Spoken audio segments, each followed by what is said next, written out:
샬롬, 이동춘 목사입니다.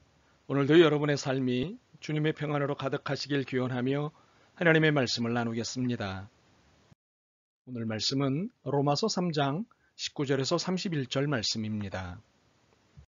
이 말씀 중에 28절 말씀 한 절만 읽도록 하겠습니다. 그러므로 사람이 의롭다 하심을 얻는 것은 율법의 행위에 있지 않고 믿음으로 되는 줄 우리가 인정하노라. 아멘. 로마서 3장 19절에서 31절 말씀을 본문으로 로마서 강의 15번째 시간 의와 믿음에 대해라는 제목으로 말씀을 나누도록 하겠습니다. 무서워해야 할 것을 무서워하지 않고 무서워하지 않아도 될 것을 무서워하는 경우를 오판의 경우라고 합니다. 이 오판이 생명과 관계가 없는 경우라면 어느 정도 괜찮지만 이것이 생명과 연관이 있는 경우라면 보통 심각한 일이 아닙니다. 예를 들어 유죄한 사람이 무죄로 풀려난 경우는 괘씸하기는 해도 다음의 기회를 볼 수 있습니다. 그러나 무죄한 사람이 사형에 처하게 된 경우 이는 돌이킬 수 없는 대단히 심각한 경우가 되는 것입니다. 우리는 율법에 대해 대단히 심각한 오판을 하며 살아왔습니다. 그것은 율법을 피하기 또는 무시하기 아니면 율법의 얽매이기였습니다. 율법을 불편한 것으로 생각하였기 때문이지요. 하나님이 제정하신 법이기 때문에 안 지킬 수는 없고 지키자니 한계에 부딪히고 이래저래 율법에 대한 불편함이 우리 안에 쌓여 있었습니다. 그래서 불편함을 넘어 불안하고 고통스러웠던 것이지요. 그런데 우리가 율법의 본질을 깨닫게 된 날, 율법에 대해 갖고 있던 생각이 얼마나 크게 틀린 것인지를 알고 몸둘 바를 모르게 된 것입니다. 율법은 우리를 죽이는 것이 아니라 살리기 위한 하나님의 수단이었다는 사실입니다. 20절 말씀을 봅니다. 그러므로 율법의 행위로 그의 앞에 의롭다 하심을 얻을 육체가 없나니 율법으로는 죄를 깨달음이니라. 하나님은 우리의 죄가 얼마나 심각한지를 깨닫게 하실 목적으로 율법을 사용하신 것입니다. 이렇게 해서 율법을 통해 죄의 심각성을 깨달은 우리는 살 길을 찾게 되었고 결국 한 의를 만나게 된 것입니다. 그 의는 하나님의 의입니다. 이 하나님의 의를 만난 순간 죽음 가운데 내몰렸던 우리는 희망을 갖게 되었고 그에 따른 희망은 살 수 있다는 것이었습니다. 그런데 사실은 우리가 율법에 대해 갖고 있던 오해, 오판 때문에 인생을 힘들게 산 것이지 하나님은 진작부터 우리를 위한 생명의 길을 준비해 주셨습니다. 우리는 생명의 길을 율법의 행위를 통해 얻을 수 있다고 생각했던 것이지만 하나님은 율법으로는 죄를 깨닫게 하시려는 것이었습니다. 바로 이 점에서 어긋난 것이고 우리는 헛고생을 했던 것입니다. 참으로 우리가 죄인이라는 사실을 인정하지 않은 것과 우리의 죄인됨으로는 그 어느 행동을 해도 다 죄일 수밖에 없다는 사실을 깨닫지 못한 것이 문제가 된 것입니다. 그러니 죄에서 죄가 꼬리를 물고 결코 해결되지 않는 죄의 문제와 씨름을 했으니 이 얼마나 어이없는 삶이었습니까? 죄는 죄를 낳을 수밖에 없습니다. 향산 종이에선 향내가 나고 똥싼 종이에선 똥내가 나듯 죄는 죄를 풍길 뿐입니다. 이제 우리는 죄의 문제를 해결하고 의롭게 되어 생명을 얻는 길은 율법의 행위에 있지 않다는 것을 알게 된 것입니다. 믿음으로 의롭게 되는 것입니다. 28절이요. 그러므로 사람이 의롭다 하심을 얻는 것은 율법의 행위에 있지 않고 믿음으로 되는 줄 우리가 인정하노라. 그렇다면 우리는 믿음으로 얻게 되는 의에 대해 그리고 의롭게 되는 방법으로서의 믿음에 대해 각각 살펴볼 필요가 있습니다. 왜냐하면 싱거운 이유 같지만 중요하기 때문입니다. 여기서 의와 믿음에 대해 살펴보는 것이 앞으로 로마서를 읽는데 큰 줄기를 잡아줄 것이기 때문입니다. 만약 로마서에서 의와 믿음을 뺀다면 마치 오아시스 없는 사막과 같이 될 것입니다.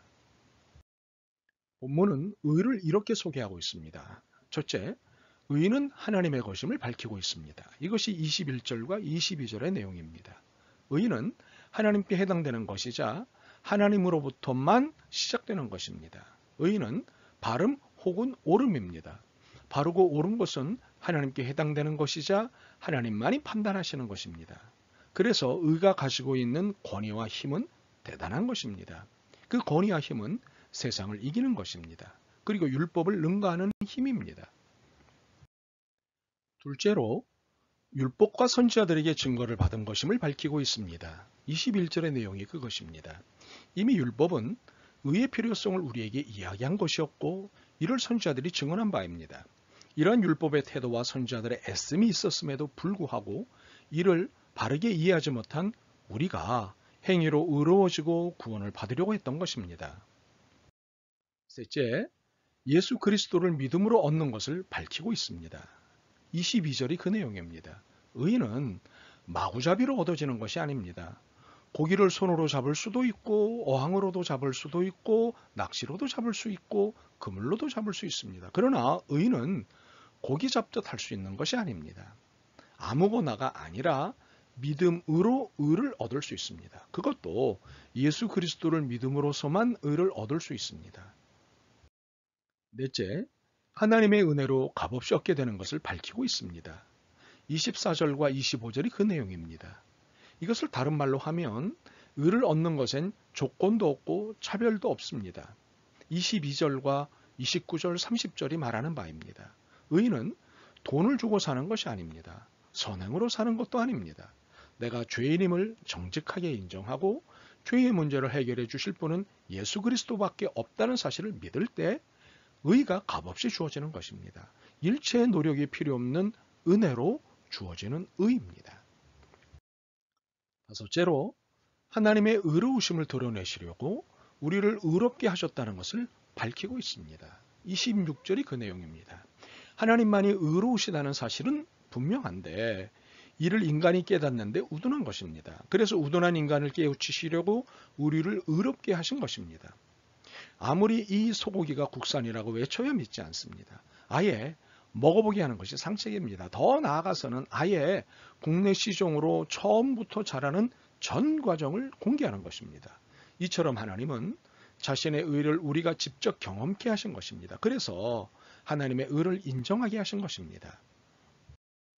본문은 믿음을 이렇게 소개하고 있습니다. 첫째, 믿음의 대상은 예수 그리스도입니다. 22절 그리고 26절이 그 내용입니다. 죄의 문제를 해결하시는 방법은 의로워지는 것입니다. 그리고 의로워지는 것은 예수 그리스도를 믿음으로 인해서입니다. 다른 것으로는 절대 의로워질 수 없습니다. 오직 예수밖에는 없습니다. 예수 그리스도만이 믿음의 대상인 것입니다. 둘째, 믿음의 역사는 예수 그리스도의 피의 능력이 있습니다. 25절입니다. 하나님께서 이 예수를 사람에게 속죄제물로 주셨습니다. 누구든지 그 피를 받으면 믿으면 속죄함을 받습니다. 하나님께서 이렇게 하신 것은 사람들이 이제까지 지은 죄를 너그럽게 보아주심으로 자기의 의를 나타내시려는 것입니다. 표준 세번역으로 읽어드렸습니다. 믿음의 역사는 의롭게 하는 것입니다. 그런데 믿음의 역사를 일으키는 것은 그리스도의 피입니다. 우리는 이 피를 보혈이라고 합니다. 보혈이 우리의 죄를 씻기는 능력이 있습니다. 보혈이 없이는 죄사함도 구원도 없습니다.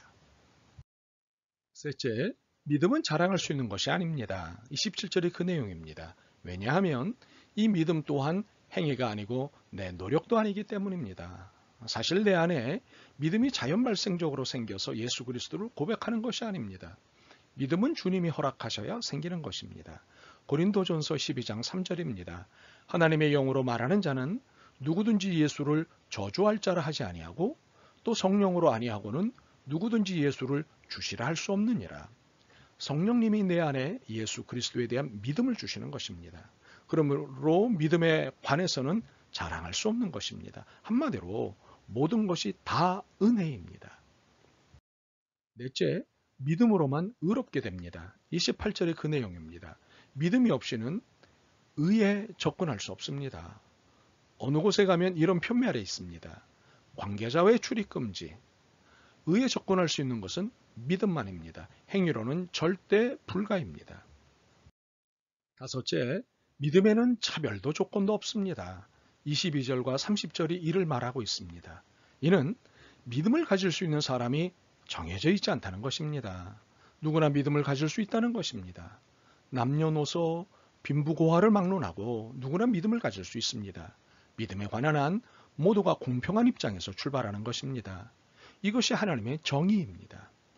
29절과 30절을 읽습니다. 하나님은 다만 유대인의 하나님이시냐? 또한 이방인의 하나님은 아니시냐? 진실로 이방인의 하나님도 되시느니라. 할례자도 믿음으로 말미암아 또한 무할례자도 믿음으로 말미암아 의롭다 하실 하나님은 한 분이시니라. 이제 우리가 분명히 알 것은 의도, 믿음도 다 하나님의 의지에 의한 값없이 주신 은혜입니다. 그러므로 우리의 구원에 대한 모든 것이 자랑할 것이 없는 것입니다. 온통 하나님의 은혜입니다. 모두가 하나님의 은혜로 사는 것입니다. 그러므로 우리가 할 수 있는 일은 구원 후 주의 이름을 찬미하는 것뿐입니다. 아멘. 주님, 구원에 관한 한 어느 것 하나 저희들의 수고가 없었음을 인정합니다. 고맙습니다. 하나님의 의롭게 해주심에 찬양과 영광을 돌립니다. 이 귀한 은혜를 모든 이들이 알게 되는 그날까지 전하고자 합니다. 믿음과 지혜를 주옵소서. 예수 그리스도의 이름으로 기도드립니다. 아멘. 오늘도 여러분의 믿음과 삶을 응원합니다. 사랑합니다.